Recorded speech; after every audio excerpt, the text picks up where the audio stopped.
నమస్తే. ప్రస్తుతం మనతో పాటు ఉన్నారు ప్రముఖ ఆస్ట్రాలజర్ సుభాష్ శర్మ గారు. నమస్తే అండి సుభాష్ శర్మ గారు. సుభాష్ శర్మ గారు, దీపావళి వస్తుంది, నరక చతుర్దశి. ఆ రోజు ఏం చేయాలి, ఏం చేయకూడదు? నరక చతుర్దశి, దీనికి పురాణమైనటువంటి కథ ఒకటి చెప్పి ఈ నరక చతుర్దశి గురించి చెప్తాను. పూర్వకాలంలో ద్వాపర యుగంలో ఏం జరిగింది అంటే, నరకాసురుడు అనేటటువంటి రాక్షసుడు ప్రజలను, స్త్రీలను చాలా ఇబ్బంది పెట్టేటటువంటి వాడు, స్త్రీలను చెరిచేటటువంటి వాడు.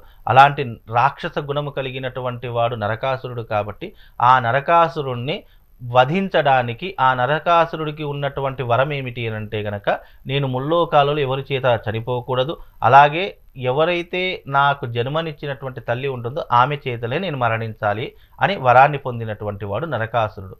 కాబట్టి ఆ సమయంలో మళ్ళీ నరకాసురుడు ఎవరు? శ్రీమన్నారాయణుడికి భూదేవికి పుట్టినటువంటి కొడుకు.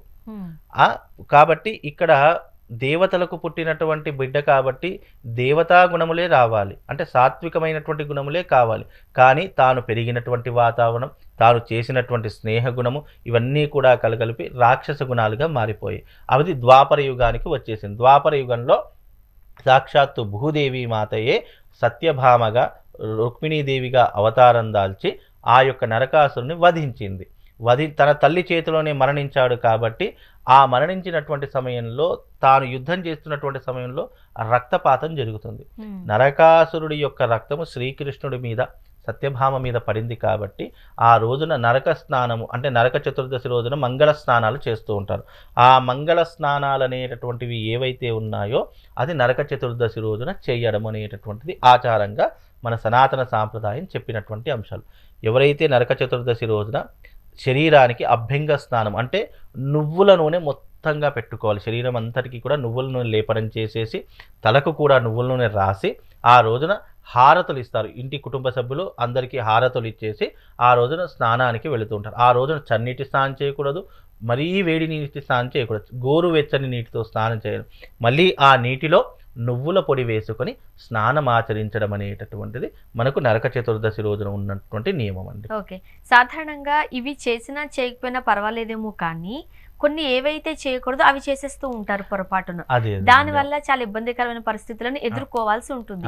ఏం చేయకూడదు? ఇక్కడ ఇబ్బందికరము అంటే పండగలు, ఆచారాలు మనం ఏది పాటిస్తే అదే ఆచారంగా మిగిలిపోతుందండి.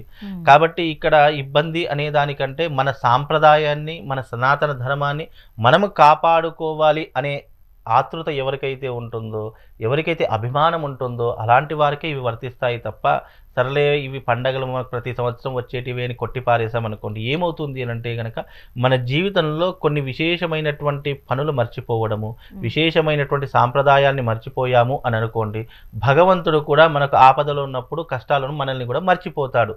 ఇంతే దానికి పెద్ద విషయం అంటే ఏమీ లేదు. మనం ధర్మంగా ఉంటే భగవంతుడు తప్పకుండా ధర్మానికి అండగా ఉండేటటువంటి వాడు. కాబట్టి పండగలు, ఆచారాలు ఎందుకు చేసుకున్నామండి? ఎందుకు ఇచ్చారు మనకు ఈ లోకానంతటినీ బాధ పెట్టేటటువంటి నరకాసురుడు అనేటటువంటి రాక్షసుని సంహరించినందుకు మనం ఆనందంగా జరుపుకునేటటువంటి ఒక కోలాటాన్ని మనం జరుపుకోకపోతే అలాంటి రాక్షసులు మళ్ళీ పుట్టుకొస్తారు. కాబట్టి ఇలాంటి సందర్భాలు జరగకూడదని చెప్పేసి మనం ఆనందంగా జరుపుకునేటటువంటి పండగ. అందులోనూ నేను చేసుకోను, నేను అంత పొద్దున లేవను, బ్రహ్మముహూర్తంలో లేవను, సరే పొద్దెక్కేదాకా పడుకుంటాను, 8 గంటలకు నాకు హారతలు ఇవ్వండి అంటే అది సాంప్రదాయం కాదు. అంతే తప్ప అది ఏదో పాపం జరిగిపోతుంది అనేటటువంటి అంశాలు కూడా ఏమీ లేవండి.